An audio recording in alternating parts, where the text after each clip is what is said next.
Can you run me through what is people pleasing? What are the mechanics and dynamics? How does it come about and how does it play out? In order to crack the code on codependency, we really have to look at all of what that means. We are not at the polar opposite end of a spectrum to narcissists as codependents. We are more a mirror image, a symmetrical mirror image to narcissists. Right. So as I put forward what codependency is, I want people to understand my stance is that actually we're raised in a very similar environment, probably the same environment as the NPD. It's just our response to it is different.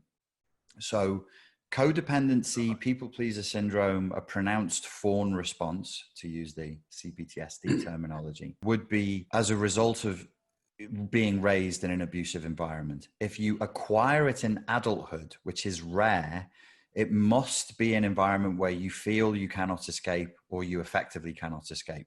So an abusive relationship can do this, but you must be living with the person. Being stuck in a prison, being stuck in an institution, being stuck in boarding school, as we both were, both of these can do this.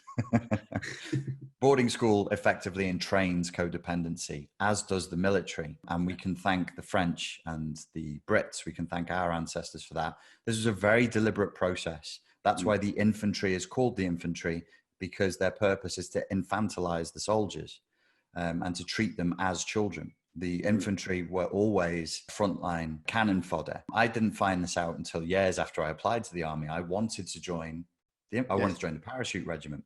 Yeah. And I realized years later that actually that was an extension of my abusive childhood environment and then boarding school and then my private school education, all of which is there to break the child's spirit and to make you codependent on higher authority. It's extremely cruel, very overt. I mean, there isn't really much effort to hide it because they don't need to hide it, because who are they going to get in trouble with? Nobody's going to tell them off.